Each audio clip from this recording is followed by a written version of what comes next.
Boa tarde, pessoal. Estamos aqui mais uma vez com o nosso convidado, o reverendo Benevides, que ele é ex-pastor da Igreja Presbiteriana e, conjuntamente com o segmento evangélico do Partido dos Trabalhadores, que nós fazemos parte, e vimos, lamentavelmente, as cenas grotescas lá em Brasília, coisas terríveis que jamais imaginaríamos ver a nossa democracia, Benevides, ser agredida, violada da forma que foi. E você, como pastor, reverendo, você tem, logicamente, a sua opinião, tá certo? A sua opinião como cidadão, como cristão. E da mesma forma que todos, eu acho que a grande maioria dos cristãos, os evangélicos, todo segmento religioso repudiaram esses atos. E eu gostaria de tecer contigo, Benevides, alguns comentários em relação ao segmento evangélico que deu suporte a tudo isso. Inclusive, eu tive conhecimento, agora há pouco, que vários pastores, Benevides, apoiaram esses atos. Inclusive, cantaram o hino da harpa em pleno plenário da Câmara, lá exaltando, no caso, um golpe e colocando Jesus como centro daquilo. São atos que, infelizmente, vão ficar na história como uma tentativa de destruir nossa democracia, mas, infelizmente, isso não vai acontecer. Eu digo que, felizmente, isso não vai acontecer. E, infelizmente, tentaram, mas foram rechaçados de forma veemente pelas nossas autoridades, graças a Deus, ainda sob o novo governo. E, Benevides, você dispensa comentário e apresentação, porque você já faz parte aqui do nosso podcast. Eu queria, Benevides, que tu tecesse algum comentário em relação a tudo isso, meu irmão. Fique bem à vontade aí, você está com a palavra. Ok, Luiz Miguel, muito obrigado por mais uma vez nos convidar aqui para conversarmos a respeito e vermos que caminhos nós devemos tomar, né? Como cristãos, né? Como cidadãos brasileiros, a gente tem que se posicionar a isso. Em toda a história do Brasil, nós não tivemos algo dessa forma, nem na ditadura, né? Houve muita atrocidade na ditadura, muita, e ela era velada, era enterrada, né? Hoje a gente tem conhecimento pelos documentos, né, que se teve, e pelo testemunho daqueles que sobreviveram, mas a afronta foi muito grande ao sistema democrático, e não somente brasileiro. Eu acho que é uma afronta ao sistema democrático mundial, sabe? Veja que as nações criticaram, né? E seja nações de direita ou de esquerda, comunistas ou não comunistas, estão criticando, porque foi atrocidade, imbecilidade, né? Foi um negócio espantoso como aconteceu, porque, veja só, protestar é um direito de cada um, né? Até nos países mesmo fechados, ainda há, né? Você vê lá no Irã tem protesto, tudo, mas respeitando o outro. Porque como é que você vai protestar que você não concorda com o outro e você vai e faz as coisas erradas, né? Então foram cenas, tem cenas que não vale a pena nem comentar, né? De um cidadão lá que ele defecou em pleno plenário, que não é um maluco, é um doido, está internado, não é somente preso, mas internado. Agora, eu creio que a democracia brasileira está sólida e a sociedade reagiu bem, né? Porque isso nós podemos dizer é meia dúzia, né, dos radicais, não é nem opositores, porque eu tenho muitos amigos opositores, têm suas posições firmes, criticam, mas nunca agiriam dessa forma. E alguns até pediram perdão envergonhado, né? Eles não cometeram, mas por ver. Então, acho que é o seguinte, a nação brasileira está madura na democracia e não vai cair. Isso aí é um fato, Benevides, muito importante para a nossa democracia, foi a resistência de uma forma, eu digo assim, à mesma altura do ataque. Porque veja como foi extemporânea esse golpe. Esse golpe foi totalmente fora do contexto. Por quê? Perfeito. Se fosse feito no governo passado, certamente o presidente assumiria o controle e diria, exatamente. hoje encerra, quem comanda é o chefe das Forças Armadas, eu agora sou o comandante e pronto. Acabou. Aí seria dado o golpe, mas eu acho que Deus, na sua infinita misericórdia, sabendo que o povo brasileiro, meu amigo, é muito sofredor, eu acho que essa cooperação dos pastores, de todo o segmento evangélico, a esse homem insano, a esse homem, eu posso dizer, sem medo de errar, um genocida, uma pessoa perversa, que tem um coração totalmente voltado para o mal. Tanto a gente vê de onde ele veio. Eu vi recentemente, Benevides, um comentário que é muito pertinente. O comentarista disse o seguinte: se no momento que ele começou a agredir aquela deputada, ele fosse punido, posterior, ele elogiando e fazendo apologia a um torturador, isso aí o pessoal ficou achando que era natural. Coisa que a gente sabe que não é. Veja aí, você foi acariciando um monstro, alimentando esse monstro tentou agora acabar com a democracia. Então, qualquer ato, seja de qualquer pessoa dentro da nossa nação, deve ser penalizado à altura da nossa legislação, porque nós temos uma legislação própria. Exatamente. Nós não podemos fugir a isso.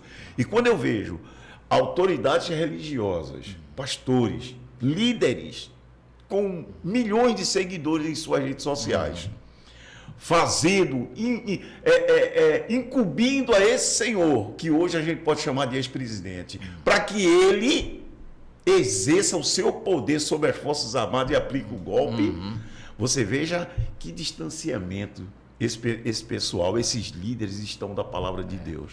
E veja, quando a gente vê a história, né, dele, é uma história muito conturbada, né? Muito conturbada, onde ele, de uma família humilde e problemática, mas aí ele consegue um bom status, né? Chega a suboficial, a aspirante de tenente, e faz, agora insatisfeito, com um salário excelente, porque o salário de tenente é um salário bom, não é ruim. Então, ele podia reclamar? Podia, né? Apesar de que dentro da dinâmica das Forças Armadas não cabe, né? Caberia por escrito, recorrer, mas ele vai tentar armar um motim. Isso documentado, tudo, e ele tenta armar um motim, não tem sucesso, felizmente foi descoberto, isso foi publicado, e eu não entendo até hoje porque ele não foi expulso, né? E ele foi para a reserva com incapacidade mental, deram isso. Que ele tentou jogar uma bomba no quartel. Veja o quanto esse rapaz é periculoso. E vários quartéis, não era um só, não. Era um só, não. Inclusive na adutora de abastecimento de água de Niterói. Quer dizer que o cara já tem um passado de terrorismo. Exatamente. E você foi alisando, foi aceitando esses atos desse rapaz. Hoje a gente vê aí que alimentaram um monstro. E para matar esse monstro fica difícil, né? Porque hoje ele tem uma seita. Uma seita. Uma seita religiosa que cultua a imagem dele. E ele aproveitou, acho que o sobrenome, porque isso funciona, infelizmente, com radicais, o sobrenome de Messias, né? Ele aproveitou isso. E veja como ele é estratégico. Ele pega, contrata um amigo dele que está preso, que era o pastor Everaldo, continua preso pelas besteiras que fez, e ele contrata, vai lá para Israel e diz que se batiza, toma um banho e diz que se batiza. Veja a esperteza. Aí ele ganha. Agora, os esclarecidos, eu fico sem entender, são as lideranças evangélicas esclarecidas. Porque, veja, o clero não entrou nessa, não. Alguns cleros católicos, sim. Perdido, mas a Igreja Católica não entrou nessa, não. Aí a Igreja Evangélica entrou. O Robson Cavalcanti, que foi um grande homem, escreveu muito, era teólogo, né? O Robson Cavalcanti, que lamentavelmente foi morto pelo próprio filho, foi triste aquela situação. Me lembro. Aí o Robson Cavalcanti tem o livro Cristianismo e Política. E no livro Cristianismo e Política, ele usa uma figura na ditadura que era um trem. E quando esse trem entrou, o primeiro vagão, o vagão de luxo, foi ocupado pelo clero católico. Quando o clero católico viu as atrocidades da ditadura, desceu desse trem, desceu desse vagão de primeira classe. E quem ocupou? Os evangélicos, lamentavelmente. E a gente viu na ditadura as atrocidades que a Igreja Evangélica entrou, e a Igreja Católica foi tida como comunista porque combatia. Veja que situação, veja que contraste, né? Veja que contraste. Aqui em Pernambuco, Benevides, alguns líderes religiosos, inclusive o líder da igreja que eu faço parte, foi publicamente pedir voto para o genocida e, de uma forma assim, fazendo com que colocasse à disposição dele todos os seus membros. E realmente houve, até, eu digo assim, distanciamento daqueles membros que não compactuavam com essa ideologia política. Você é cidadão, você é livre para escolher. Você não é obrigado a votar naquele cidadão indicado pelo seu líder. Foi o que aconteceu. Mas isso é historicamente aquela história do voto de cabresto, né? Que não funciona mais tanto. Funciona ainda, mas não tanto, né? A gente viu que, se assim fosse, os segmentos evangélicos que apoiaram, foram vários, inclusive a igreja que eu fiz parte também, a presbiteriana, né? Apoiou também. Então, o que ocorreu? Em Pernambuco, eles ganhariam, o genocida ganharia, né? E ele não ganhou, né? Ele não ganhou porque a consciência política do povo pernambucano, não só o Pernambuco, né? Mas todo o Nordeste. Ele tem um parâmetro muito voltado para esse lado progressista. Inclusive, você também faz parte desse grupo, eu também faço parte dos evangélicos a nível nacional e local. Então, a gente tem um conceito religioso totalmente diferente desse pessoal. A gente não idolatra o Lula, a gente não coloca Lula no centro das atenções. Que tem seus defeitos, tem suas virtudes. É humano. A gente vai trocar a figura de Jesus para a figura de um homem. Inclusive, as pessoas que fizeram isso o elevaram à categoria, no caso, o genocida, de mito. Exato. É mito, ficavam chamando ele de mito. Quando se vai ver a Janja, quando entrou no gabinete, meu amigo, o cara era nojento, podre. Aquela doença dele era falta de higiene. Eu vi as cenas que foi mostrado. Rapaz, o lugar que ele ficou, chega a ficar a parede com aquela Era inacreditável, né? Janja não mostrou o banheiro porque era muito vergonhoso. Nem o chuveiro funcionava, Benevides. Quer dizer que o cara não tomava banho, era podre, nojento. E um homem desse ser idolatrado. Existem relatos e vídeos em que se colocou a foto dele e o pessoal ficou adorando. Agora, Miguel, o que é que leva a todo esse pessoal ir atrás de um líder dessa forma? A gente vê lá no passado, lá no deserto, né? Quando Moisés foi falar com Deus para receber, inclusive, as leis, os 10 mandamentos, e imediatamente as pessoas se mobilizaram ali, alguns de má influência, e criaram o bezerro de ouro. Então, o ser humano, a gente vê outra passagem também, que foi quando, no regime teocrata, né? Aí o que ocorre? O povo queria um rei porque os outros tinham, e Saul escolheu Saul. Então a gente vê que o ser humano parece que nunca está satisfeito com Deus. Ele quer mais, ele quer ser igual a Deus, né? Lá no Éden foi isso, a grande tentação. Também nas celestiais, né? Os anjos, o Satanás queria isso também. Queria ser igual a Deus, não, queria ser maior do que Deus, né? Maior que Deus. Então, é uma situação que a gente vê aqui no Brasil acontecendo isso, sendo repudiado, o Benevides, por todos os países. Até os países que estão em guerra. Exatamente. Ucrânia e Rússia repudiaram esse ato. Por quê? O nosso conceito de nação é uma nação de paz. Tanto é que quem inaugura o ano político da ONU é um brasileiro. Está entendendo? Então a gente começou lá com Oswaldo Aranha, né? Oswaldo Aranha. Então a gente tem esse conceito de nação pacífica. Então, quando toda a população do planeta Terra que viram esses atos repudiaram isso em notas, em comentários, por quê? A nossa nação é pacífica. E é respeitada. Né? Respeitada. E o cara querer jogar tudo isso na lata do lixo. Agora, eu soube que parece que quando ele viu as coisas esquentarem aqui... Ficou doente. Ficou doente já. Ficou doentinho. Já foi doentinho da barriga e já está internado. Mas a gente tem que ver que ele tem que ficar com saúde, ele tem que ficar vivo para responder pelos seus atos. Ele vai ter que vir para o Brasil para responder como qualquer cidadão. Hoje, nós vivemos sob a égide da lei. Isso. Então, ninguém é acima da lei. Ninguém é acima da lei. Então, a gente está aí esperando o resultado. Talvez Biden o extradite para o Brasil. Agora, juridicamente, teria alguma forma, mesmo sem condenação, dele ser extraditado? Teria, sabe por quê? Porque, no caso, os Estados Unidos, ele é subscritor também de uma relação com o Brasil através de pactos. E existe o pacto de extradição.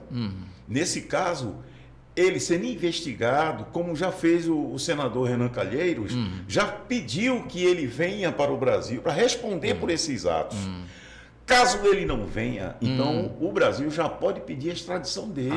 Certo. Como os Estados Unidos tem esse sistema, esse tratado de extraditar qualquer pessoa que no Brasil cometa crime e fuja para lá na tentativa de se evadir, os Estados Unidos remete para cá brincando. Porque ele está com um passaporte especial de chefe de Estado. A partir do momento que esse passaporte dele ele seja cancelado aqui no Brasil, ele passa a ser um cidadão normal e ilegal lá nos Estados Unidos. Então, a partir desse momento, o Brasil pode pedir, ou até o próprio Estados Unidos pode pedir para que ele seja extraditado. Porque ele está lá de forma ilegal. A partir desse momento. Agora não, ele ainda está se usufruindo dessa questão do passaporte especial, né? Esse passaporte especial não dá limite de período? Não, porque ele está como chefe de Estado, apesar de não ser mais, mas ele entrou nos Estados Unidos com esse passaporte. Então esse passaporte ele prevalece. Cessando os efeitos desse passaporte, aí ele passa a ficar ilegal lá nos Estados Unidos. Você está entendendo? Porque os Estados Unidos estão fazendo uma verdadeira varredura com as pessoas que praticaram aquele ato no 6 de janeiro de 2021. Que é lá a invasão do Capitólio, que morreram pessoas lá no Capitólio. Então, os Estados Unidos, ele, certo, poderá, atendendo um pedido aqui do Senado, ou do presidente, ou do STF, pedindo a extradição dele, os Estados Unidos libera. Tranquilamente. Aí ele tem que vir para o Brasil. Agora, vindo, ele vai ter que submeter à nossa legislação. Ele não vai escapar. O cara que fomentou durante os 4 anos esse tipo de coisa, você veja que ele sempre insinuou isso. Vocês sabem o momento de agir. Vocês sabem o momento de agir. Eu não vou cumprir nenhuma decisão desse vagabundo do Alexandre de Moraes. Ele disse isso no 7 de setembro, lá em 2021. Exatamente. Ele disse isso, que não ia cumprir mais decisões do Supremo. Então, que ele é um cara que ele afrontou, ele brincou com a democracia, ele tentou violar e foram passando a mão por cima, porque sabe que o Augusto Aras nunca tomou nenhuma medida. Inclusive, a legislação poderia ser modificada para esse tipo de comportamento. Porque o cara ficou omisso, o cara deitou e rolou. Nunca se viu. Agora, acima da justiça humana, né, está a justiça divina. Então, com Deus não se brinca. Né? E as atrocidades que ele cometeu aí, e inclusive esses apoiadores deles, inclusive, lamentavelmente, evangélicos, né? Pastores de renome aí, que jogaram seu nome na lama. Né? E então a justiça divina não tarda como a dos homens, não.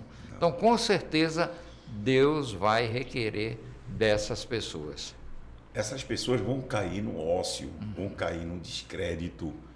Como é que se vai dar crédito a uma mensagem agora desses homens nos púlpitos, quando eles fizeram todo tipo de apologia a crimes, apologia até a atos antidemocráticos, você sabe disso, que não precisa nem citar nomes, a gente sabe que foram para diante das redes sociais, pediram golpe, entendendo? Teve um pastor evangélico de renome nacional, eu não vou dar ibope para ele, mas ele disse que o seguinte: quem mais saiu machucado nessa situação foram os grupos evangélicos, e foi, né? Porque a Igreja Católica não saiu machucada nisso, ela não tomou a sua posição, se ela não se decidiu, mas também não foi a favor, mas a Igreja Evangélica, ela foi a favor disso. Agora, uma coisa, Benevides, que foi necessário acontecer para a gente descobrir a mentira desses pastores. Perfeito. A falsidade desses pastores. Quer dizer que da forma que eles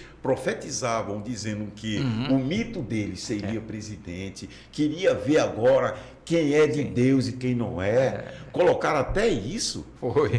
Profecias e mais profecias que ele assumiu. Teve um que disse, né, também não vou dizer o nome dele, ele disse: vamos ver agora se Deus é de esquerda ou de direita. Ó, como se Deus fosse manobrado, manipulado. Tivesse no plano aqui, terreno, deve estar muito acima. Então, tem nada a ver. Foi necessário, Benevides, isso acontecer para a gente descobrir, pensar o nosso raciocínio, reflexão. Poxa, será que essas pregações são de Deus? Porque essas pregações não são de Deus.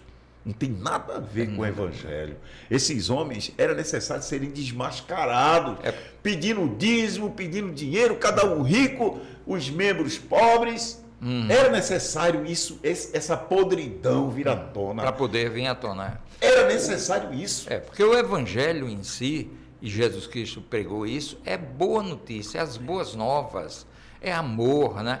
Você vê o seguinte: Jesus Cristo naquela época, ele andou com todo tipo de gente, amava. Ele dizia: não concordo com isso, mas levava uma palavra de amor às pessoas. E ele foi taxado pelos radicais, né? Aquele que anda com prostitutas, com bêbados. Então, do mesmo jeito, hoje a gente vê isso.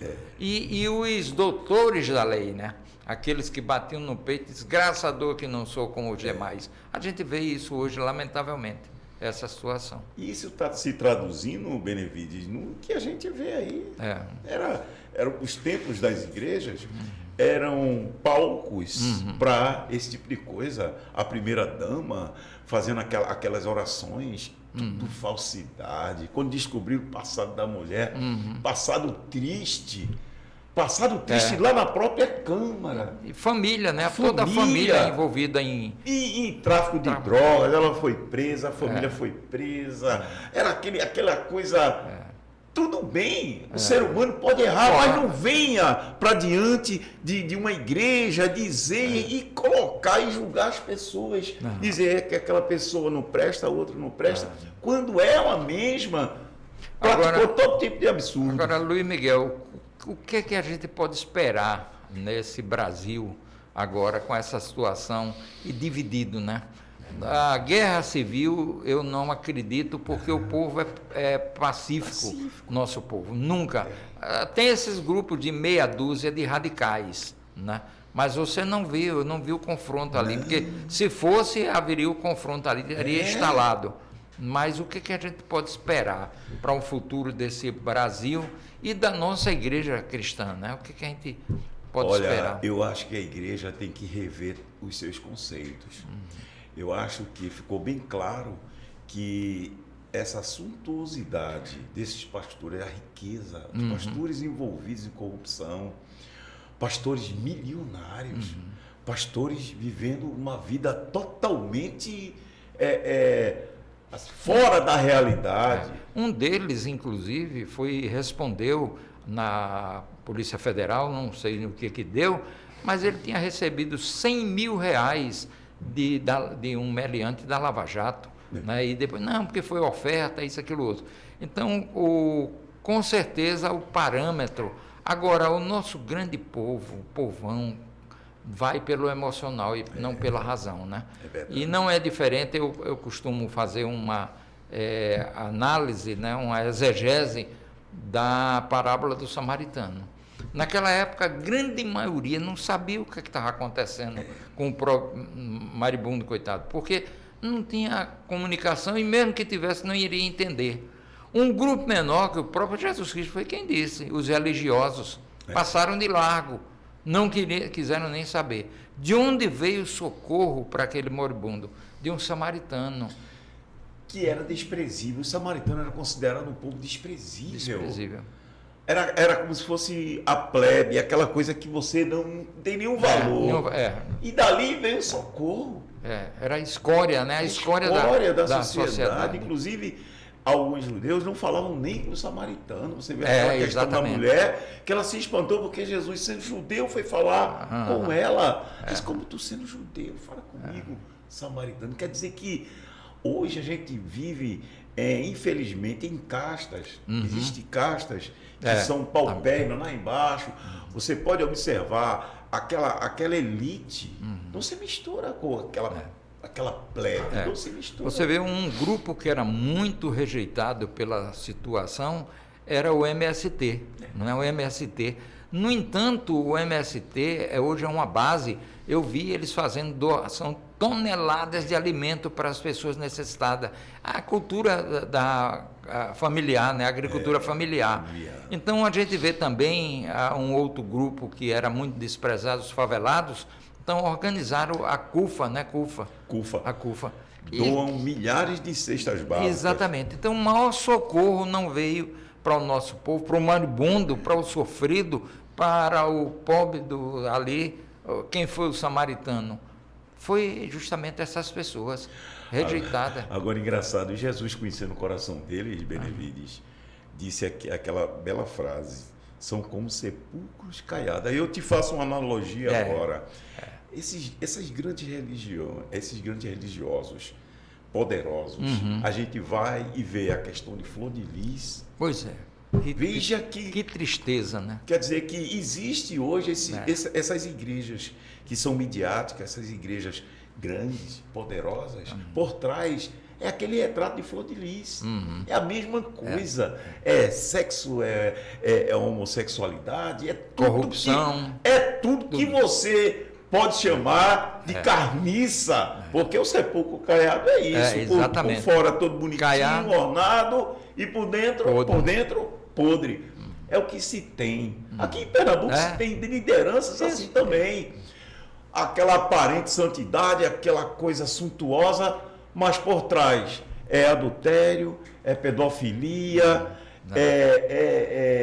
estupro, tudo isso. E outra coisa, são grandes shows, né, os eventos, e a comunhão não existe. Tem um ex-pastor presbiteriano, que é muito amigo meu, Antônio Carlos, lá do Rio de Janeiro, que é o presidente da Rio de Paz. Ele saiu, não aguentou dentro da igreja presbiteriana. Então, a tese dele hoje é o seguinte: são pequenos grupos reunidos em casas, porque há comunhão. Não precisa de grandes estruturas. Onde tem grandes estruturas, parte para a corrupção. Corrupção. A gente tem aqui no nosso estado um líder religioso que ele mantém, ele com o poderio dele, deputado estadual, deputado federal. O deputado estadual foi pego confessando crimes de rachadinha com ele próprio. Com ele próprio. Veja que coisa absurda. E a igreja ainda idolatra esse homem, diz que é ungido. Mas é um ungido, que unção é essa? Que o cara está no liame da prática de crime. Então, é aquela situação. A gente sabe, não é necessário a gente antever isso de uma forma assim midiática, nem profética, que esses homens são sepulcros caiados. Esses homens não têm nada, é a mesma situação agora, do ministério de Flor de Lis. Agora, mais cedo ou mais tarde, como diz o meliante, diz, a casa cai. Né? Mais cedo ou mais tarde a casa cai. Por quê? A mão de Deus pesa, com certeza. A gente tem visto isso, a história tem mostrado isso. Aí você vai para a história bíblica, a gente vê isso. A gente viu a situação de Saul, né? Saul. Aí a gente vê outras situações. E hoje, do mesmo jeito. Teve um grande líder, que era religioso, evangélico, americano, Jim Swaggart. Fez um trabalho fantástico, mas de repente caiu. Isso aí acontece, Benevides, porque Deus não dá a glória dele a um homem. O homem, quando pensa que era alguma coisa, Deus permite que isso aconteça. A mesma coisa aconteceu com essa senhora Flor de Lis, que está presa, 50 anos de cadeia. As perversidades que essa mulher fazia, as coisas absurdas. É coisa que, se você ler o livro... Parece ficção. Rapaz, parece uma coisa que não existe. Agora, isso existe hoje nas igrejas. Porque quando você vê um pregador do evangelho condicionando o pagamento de dízimos e ofertas como o alívio para sua dor e culpa, pense bem. Não, e eles usam, inclusive, um texto que, se for analisado claramente, se vê. Malaquias 3:10. Trazei todos os dízimos à casa do tesouro. A casa do tesouro são as pessoas. O Espírito Santo mora nas pessoas. Para que não falte mantimento. Mantimento é arroz, açúcar, feijão, é comida. Que era assim que os levitas viviam. Então, hoje não. Hoje não é para mantimento da casa do Senhor. Hoje é para mantimento de um Senhor, né? Que ele se torna Senhor daquele grupo. Né? E vira uma seita, né? Vira uma seita. A gente vê hoje a situação hoje de seitas aí, mundo afora, que são coisas que você fica assim observando. Isso aí não tem nada a ver com Jesus. Jesus nunca pregou riqueza, Jesus nunca pregou vida de luxo, Jesus nunca pregou isso. Esses homens vivem em cima disso. Agora, tem uma saída para toda essa situação no Brasil, né? Tudo isso, o que a gente vive. A primeira é a democracia, tem que solidificar. Felizmente que há uma reação, há uma consciência nesse sentido. A segunda, para nós cristãos, que quase na totalidade no Brasil é cristão, é o que lá em Crônicas 7, segundo Crônicas 7:14, Deus falou para o seu povo, e que é atual hoje, é pertinente. Se o meu povo, que se chama pelo meu nome, se humilhar e orar, buscar a minha face e se afastar dos maus caminhos, dos céus eu ouvirei, perdoarei do seu pecado e curarei a sua terra. Quer dizer, tem uma saída, mas tem que ser dessa forma. E não da forma que quiseram implantar aqui no Brasil. O pessoal chamava Senhor, Senhor, para pedir para um homem ser um Deus para ele. Um bezerro de ouro. Um bezerro de ouro. Foi o que fizeram. E esse bezerro de ouro, infelizmente, está aí. Está aí causando todo esse constrangimento ao Brasil, porque o Brasil, como nação, está aí exposto. Os jornais aí internacionais estão colocando de capa tudo isso que aconteceu. Agora, veja, Deus nos livrou numa situação que seria muito pior, né? Você já pensou, se esse homem continua aí mais 4 anos, o que seria da nossa nação? Eu tinha dito antes e continuo dizendo, se ele tivesse assumido a presidência mais uma vez, seria a última vez que nós teríamos uma eleição livre. Porque ele ia fazer a mesma coisa que Putin fez lá na Rússia. Ele ia minar as instituições, ele ia dominar o Congresso, dominar o Supremo, acabou. Era uma autocracia. Ele ia ser um ditador e com aparência de democracia. Por isso que ele dizia, eu quero jogar dentro das 4 linhas. É porque ele estava preparando isso. Só que o plano dele não deu certo. Porque o plano dele, Benevides, seria instaurar esses atos no governo dele. Exatamente. Mas não tinha sentido ser no governo dele, porque você ia protestar contra quem? Se o homem era o presidente. Aí ele daria o golpe, porque ele ia fazer a intervenção da forma que Lula fez. Agora sim, em todos os estados, no Congresso Nacional, no Supremo, ia destituir todos e ele tinha a maioria, ele mudaria a Constituição, faria o que quisesse. Tranquilo. Então, graças a Deus que Deus nos livrou de uma situação mais grave, né?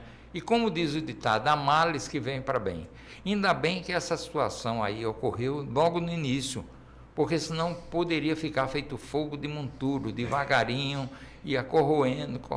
E isso fortaleceu a nossa democracia, viu, Benevides? Esse ato agora, na primeira semana do governo, fortaleceu a democracia, porque todos viram o perigo que era criar esse monstro, alisar a cabeça desse monstro. Aí, a grande seita que ele criou, como sendo aquele homem enviado por Deus, e os evangélicos adoraram isso. Veja o risco. Quer dizer que foi o ovo da serpente sendo criado, alimentado. Aí, a serpente agora está aí. Como cuidar dessas pessoas? Porque o bolsonarismo não vai passar com isso, não. Esse pessoal é como uma seita cega. Esse pessoal vai continuar do mesmo jeito, da primeira oportunidade que tiverem, vão fazer a mesma coisa. E eles estavam programando também atos terroristas em todos os estados. Quer dizer que foi algo orquestrado e financiado por grandes empresários. Então é necessário realmente, o Flávio Dino, o nosso ministro da Justiça, já disse de forma bem clara, todos serão identificados e penalizados no rigor da lei. Então a gente tem que ficar agora só esperando os acontecimentos e esse pessoal pagar. E outra coisa, o prejuízo que deram nos palácios, meu amigo, é coisa incalculável, porque tem uma obra de arte ali que você não tem como recuperar, que foi o relógio do século XVI ou século XVII, que só tinha 2 no mundo inteiro. O nosso fizeram aquele absurdo. Quer dizer que a própria história, eles jogaram na lama, fizeram a necessidade em cima do plenário do Supremo Tribunal Federal. Eu vejo como aquelas questões dos talibãs, quando eles invadiram o Afeganistão, quando eles tomaram posse, eles saíram destruindo as estátuas que tinham milenares. Eles saíram destruindo tudo, a cultura, tudo. É a mesma coisa que estão fazendo aqui no Brasil. Normalmente esses ditadores fazem isso para não deixar a história que vai se voltar contra eles. Então eles arrasam tudo. E foi isso exatamente que começou por ele mesmo, né? O que é que ele fez? A questão da cultura no Brasil, a cultura, nós não somos uma igreja, nós somos uma nação, e a gente, mesmo não concordando às vezes com certas atitudes e cultura, a gente tem que respeitar para ser respeitado. Você não pode pedir o respeito se você não respeita. Então o que ocorre? Começou dessa forma, né? E está aí a prova disso, foi o que foi feito ali no Congresso e no STF, né? E no Palácio, destruíram tudo. É coisa lamentável. Você fica assistindo pela televisão, você fica em estado de choque. Porque a gente nunca viu isso no Brasil. A gente enfrentou ditadura, enfrentaram vários protestos lá em Brasília, mas nunca para chegar ao ponto de você invadir os 3 poderes e quebrar tudo. Dilapidar tudo, sair destruindo tudo. Isso em nome de quem? De um mito que está aí, está lá nos Estados Unidos orquestrando tudo. Isso aí foi tudo preparado. Com certeza. Isso aí tem o dedo dele, tem a digital dele, tem a digital Augusto Heleno, tem a digital do governador de Brasília, tem a digital do secretário que foi ministro de Justiça do dele. Moro, que é caladinho. Todo, né, mas foi tudo orquestrado isso aí. dos dois Moro, né? O Moro, Exatamente. Mourão. Não tem como você deixar uma coisa dessa assim. Acontecer. E os policiais, que vergonha, os policiais de Brasília. São os policiais, Benevides, mais bem pagos do Brasil. Do Brasil. Ele recebe salários acima até de que da Polícia Federal. E permitirem o negócio Falar daquele. nisso, os governadores se juntaram à Associação do Governador, prontificou. Pernambuco está mandando, parece que amanhã, 50 policiais para o reforço, porque todo o Nordeste está mandando. É a capital do Brasil, né? Não pode acontecer mais nada nesse sentido. Agora, não sei como é que vai ser. Eu estava vendo, primeiro, no ato que aconteceu, na faixa de 300 pessoas foram presas, mas hoje de manhã, 1.200. Então, não sei onde vão caber tanta gente. Tem que se construir um presídio imediatamente, porque realmente esse pessoal que foram presos agora de manhã, eles estavam num acampamento. Então eles foram detidos, eles não foram presos, eles foram detidos para averiguação. Averiguação, ver foto, aí verificar se eles estavam nos atos.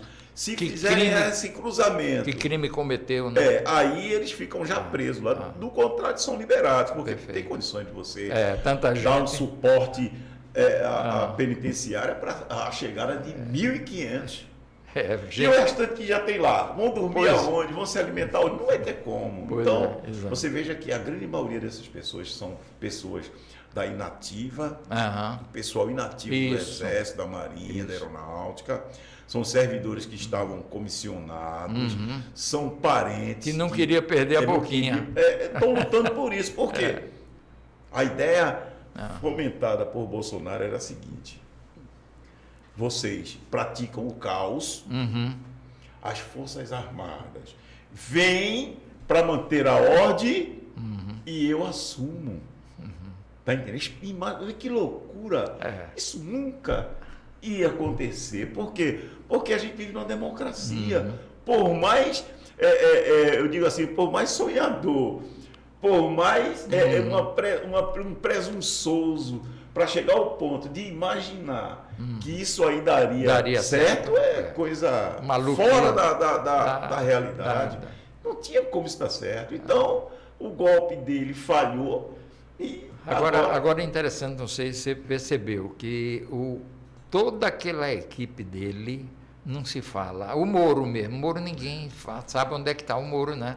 O próprio Mourão também. Né? E os ministros. O cara disse, agora chegou o momento de responsabilizar quem? A Zambelli, a Bia Kicis, o outro lá de Minas Gerais, e outros que fomentaram e chamaram, incitaram a população a isso. Essas pessoas têm que ser penalizadas. E esses empresários financiadores, que foi muito dinheiro, 80 ônibus alugados, comida, tudo. E dinheiro, Benevides, era R$50. Por pessoa por dia. Por pessoa por dia. Tinha gente ali que estava gostando. Comida, dormida. E R$50 por dia. O acampamento daqui, vocês têm alguma informação? Não, o acampamento daqui eu não tenho, mas a ordem de Alexandre de Moraes é que seja sanada em 24 horas em todo o território nacional. Pernambuco faz parte do território nacional. Então, eu estou esperando, vou ver nas redes sociais, se a nossa governadora, Raquel Lira, já tomou providência em relação a isso, ao cumprimento de uma decisão judicial. Porque esse cumprimento também vem com a penalização. Se eu não me engano, uma multa. Ou até o crime de desobediência. Então, vai ficar a critério agora da governadora ou do quartel-general lá, tirar essas pessoas lá da BR. Você passa lá, estão lá na BR com banheiro químico, com chuveiro, com comida, com igreja. Fizeram uma igreja lá. Fizeram uma igreja. Fizeram uma igreja lá. Tem lá uma capela lá. Uma capela. Fizeram. Quer dizer que são pessoas que estão realmente alimentando a incubadora de terroristas, como o Flávio Dino disse. São incubadores, porque o cara fez a bomba lá do acampamento. Do QG lá de Brasília. A bomba foi montada lá. Ele disse isso. Aquela que tentou explodir o O caminhão combustível, né? foi montada lá e deixaram uma dinamite, se eu não me engano, ou foi uma bomba lá no palácio, meu amigo. Veja que esse pessoal não estava com boa intenção, né? Isso era protesto? Não, eles queriam o caos. O caos para que o mito deles viesse. O mito dele está no hospital, está internado. E possivelmente o governo americano, agora o Congresso americano está querendo caçar. Botá-lo para fora de lá. Né? E vai fazer, viu, Benedito? Me lembro de um amigo meu, muito brincalhão, muito meu amigo, ele dizia assim, que Deus o tenha num bom lugar. E às vezes ele dizia isso com outro amigo, num programa de rádio, e a turma ficava perguntando, morreu? Não, aqui tenha num bom lugar, desde que seja longe daqui. Então ele podia ir, quem sabe, lá para a Rússia, né? Porque lá ele não seria extraditado. Não, ele poderia ir para o Afeganistão, que lá não tem Supremo, lá não tem Congresso, lá as mulheres não mandam em nada. Não mandam em nada. Lá não tem imprensa. Não tem homossexual. Não tem homossexual. Ele poderia ir para o Afeganistão, né? Sugerir salário. Né? Porque aí ele não seria extraditado. Não, ele passaria direto para o Afeganistão. Ou se não, Coreia do Norte. Ele poderia ir para a Coreia do Norte. É verdade. Para fazer lá. Agora, os filhos deles, onde é que estão? Estão lá com ele? Os filhos deles estão tudo intocados. Porque afundado o receio, veja o que eu vou dizer para você, afundado o receio, que aquele caso da Marielle Franco, lá no Rio de Janeiro, tem alguma conexão com um dos filhos dele. E isso aí é coisa que está ainda se investigando. O sigilo que ele colocou nesse caso de 100 anos, a turma vai chegar ao filho. Por quê? É notório e público que o filho dele odiava Marielle Franco. Quando ele estava no elevador, que ela vinha, ele saía. Ele não se dava com ela, ele não tinha um bom relacionamento com ela. E isso aí era uma coisa que o pessoal... E de repente a menina aparece morta. E quem são os eleitores do filho? A milícia. E quem matou Marielle? A milícia. Agora a mando de quem? Aí, quando fizer os cruzamentos, vai se chegar. Inclusive, o porteiro lá do condomínio. Que um dos assassinos chegou, quer ir para casa do Jair. Que o filho foi lá e mudou. Isso aí tudo está sendo investigado. E quando se chegar na figura do mandante, aí a coisa... E agora a gente não vai ter esse sigilo não, viu? Isso aí vai ser estampado. Porque já está sendo trabalhada essa questão sigilo de 100 anos, isso não existe.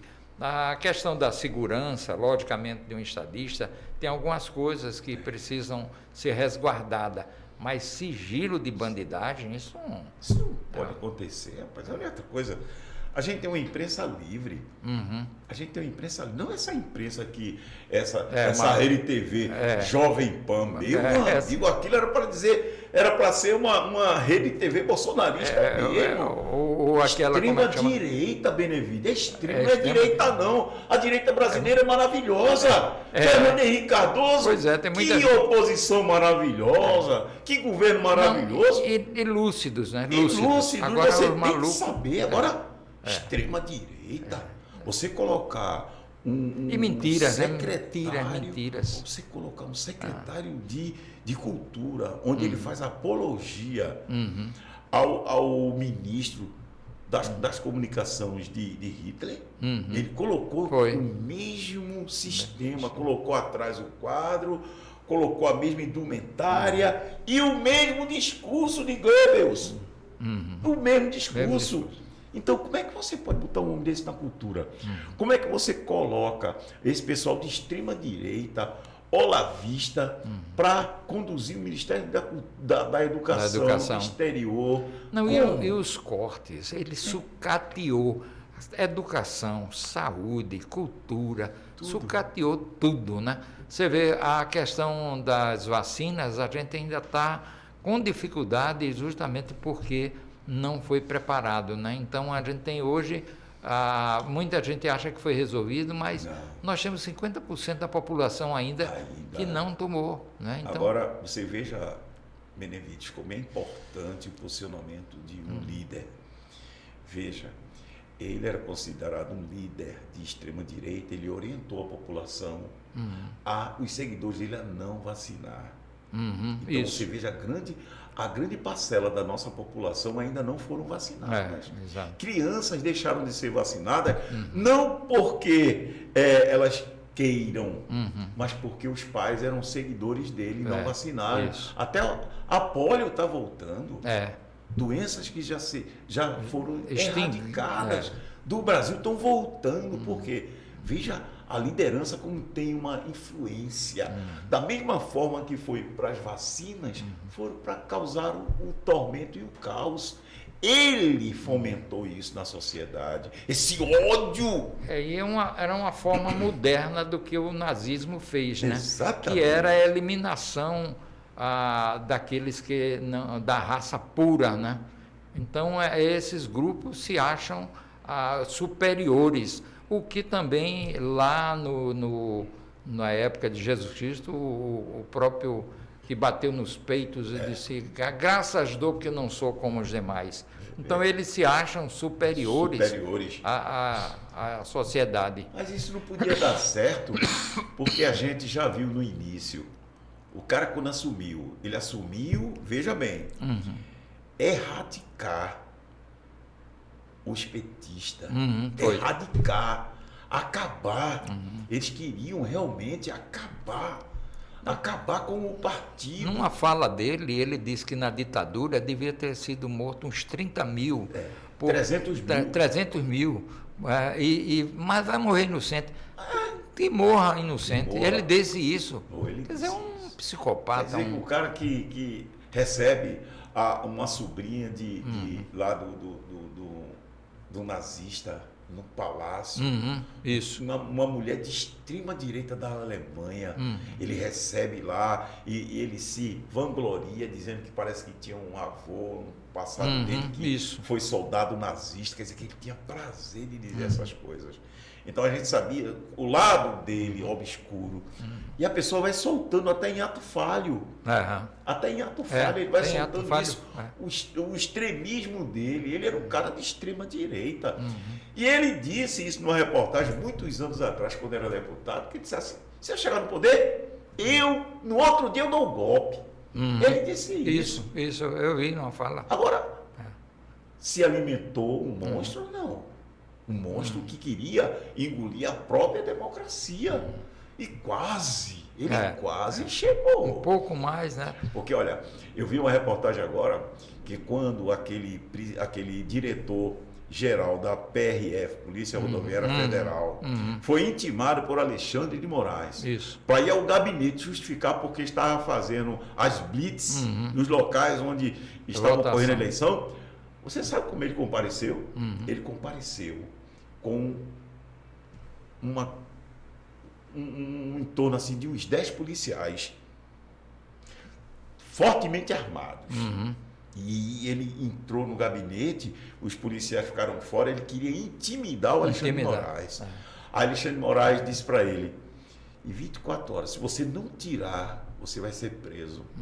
Aí ele viu que ele não tinha esse poder, ele estava se confiando no mito dele. Isso. Só que o mito dele é de barro. Aí Alexandre de Moraes colocou ordem, porque eu digo uma coisa, hoje toda a nação brasileira deve agradecer a esse ministro Alexandre de Moraes. Porque se não fosse esse homem, olha, a gente não estava vivendo hoje numa democracia. Com certeza. Ele é o grande guardião, eu posso dizer, da nossa democracia. Corajoso. E interessante que quando ele entrou, ninguém dava nada por ele. Achava que ele ia ser um pau-mandado, né? Mas ele se posicionou ali e cumpriu o seu papel, né? Os outros ministros cumprem o seu papel, mas dentro do limite. Ele não, ele tem a força, a coragem de fazer. Porque senão, de outra forma, com certeza... E ele foi promotor de justiça, né? Foi, né? A gente sabe que os promotores de justiça, a gente que é advogado, e a gente milita com esse pessoal, com esses profissionais, a gente sabe que são pessoas aguerridas. Tem promotores de justiça, Benevides, que não tem medo de nada. você vê no plenário do júri, ele chamar assim, aquele matador que já é homicida natural, ele gritar na cara assim. Não tem medo, não. É um sentimento de justiça que esses profissionais têm, que é fora do normal. Então, Alexandre Moraes foi promotor de justiça. Então ele tem essa escola, né? Ele tem essa escola. E quando ele fala, você fala que ele não fala com medo. Não. Ele não tem medo. E isso aqui revolta os bolsonaristas, porque os bolsonaristas ameaçam ele de morte, a família dele, mas ele não baixa a cabeça. Ele não muda o conceito que ele tem de crime. É crime, você tem que ser penalizado. Porque o cara... E tudo dentro da lei, né? Dentro porque da lei. Eles ficam querendo distorcer e dizendo, não, que ele faz o que quer, pensa que é Deus. Não, mas é a Constituição. É o guardião da nossa Constituição. Exatamente. É o Supremo. Agora você vê, o Flávio Dino disse, o pessoal questionaram o Flávio Dino, dizendo, por que não se evitou esse pessoal sabendo que vinha 100 ônibus para o centro de Brasília? Por quê? Aí Flávio Dino disse, a gente tem que agir dentro da lei, da legalidade. A gente parava os ônibus, observava, não tinha arma, não tinha droga, não tinha nenhum fato que a gente pudesse reputar como crime. Então a gente liberava. O direito de ir e vir. Né? A gente liberava. Agora, a questão foi que o governador, os seus secretários sabiam desse risco e colocaram 10 policiais com spray de pimenta. Não, e mostra, as cenas mostram o seguinte, quando eles foram lá para a área, escoltado pela polícia militar. Quem deu escolta, quando não poderia ter chegado, inclusive, às barreiras e tudo. Quer dizer, foi um negócio... Absurdo. Eu acho que foi necessário acontecer isso para que a nossa democracia, a partir de hoje... fortaleça mais ainda. Ela está já bem fortalecida, porque isso aglutinou os 3 poderes. Para defender... Você viu hoje de manhã já a reunião que ele fez, os 3 poderes. A Rosa Weber e Lula. Então, o poder em prol da defesa, da nossa nação, o poder está coeso. O poder está, os deputados, senadores, governadores, todo mundo repudiando isso aí. E agora a gente espera que não se alimente mais esse ovo da serpente, porque se você for alisar esse tipo de coisa, vai acontecer isso mais tarde. Se não tiver hoje uma reação enérgica, isso vai acontecer mais na frente. Agora, eu espero que toda essa situação o povo consiga entender e desperte, porque 2024 a gente tem a base de uma eleição que são municipais, estaduais, né? Então, que isso sirva de lição, porque se de outra forma é onde vai deteriorando. É onde a gente mora, é no município, né? Imagina se esses atos eles se perdurarem, a gente vai para uma eleição com medo. Benevides, teve gente que teve medo de ir com a camisa. Foi, exatamente. De adesivar os carros para não serem apedrejados. Teve caso, o cara tirou só porque tinha uma bandeira do PT no carro. O cara meteu bala. Eu mesmo não adesivei meu carro. Eu não vou mentir. Eu não adesivei porque se eles vissem um carro na rua, jogavam pedra. Se expôs, exatamente. Então a gente passou, infelizmente, por isso. Agora é momento de serenar os ânimos, a gente reaver os conceitos, se você estava servindo a Deus ou ao diabo. Muita gente estava pensando que estava servindo a Deus, mas estava servindo ao diabo, fazendo tudo aquilo que o diabo queria. Então, é necessário a nossa sociedade agora reaver todos esses conceitos e realmente observar, será que vale a pena apenas eu crer nessa pregação bonita, suntuosa, mas sem nenhum conteúdo cristão? Nada do evangelho? Será? Porque tudo isso aí é jogo de poder. Jogo de poder. É jogo de poder. Esses pastores, esses líderes, é tudo jogo de poder. Poder e dinheiro, né? Dinheiro. É o dinheiro. Infelizmente, onde tem dinheiro... eu espero que isso tenha servido de lição para a sociedade como um todo, né? e que a gente possa reavaliar tudo isso. E começa o seguinte, começa dentro de casa, né? Famílias que estão aí divididas, que possam reavaliar todo esse processo e que a gente possa... Agora é uma reconstrução de muito amor, muito carinho, muita paciência, né? Porque não vai ser de uma hora para outra. Foi traumático, muito traumático. O cara alimentou o ódio nas pessoas. Exatamente. Coisa que não... Ele tornou os adversários políticos como inimigos a serem ceifados, serem extintos, serem mortos. Ele pregou isso. Pregou. Ele pegou a metralhadora, vamos tirar os petistas, matar os petistas. Como é que pode você entrar com esse pensamento de eliminar o seu adversário? Próximo. Quer dizer, que é nazismo. Nazismo. Isso. Nazismo. Nazismo puro, é uma teoria totalmente macabra. Perfeito. É uma situação, Benevides, que eu falei há pouco com você sobre a questão dos evangélicos que são petistas, são pessoas pacíficas, Isso. são pessoas que é de todo o Brasil, a gente faz parte de um grupo em todo o Brasil. Inclusive você falou nacional. com Benedita da Silva, ela vai fazer uma reunião para com o nosso segmento. Nós nos posicionarmos. E ela disse que avisaria, né, fazer via internet, né, porque os cursos e tudo, para poder a gente se posicionar nesse sentido. Você também falou que a gente, possivelmente, o grupo nosso aqui de Pernambuco vai falar com o Sérgio Goiana, com o pessoal do grupo, para a gente fazer uma caravana e ir lá fazer uma visita a Lula. Isso, dar o nosso apoio moral e espiritual. O espiritual também. Porque o pessoal tem um conceito de que o evangélico ele não pode ser petista. É uma coisa errada. Eu sou militante do PT há mais de 45 anos. Quer dizer que é aquilo.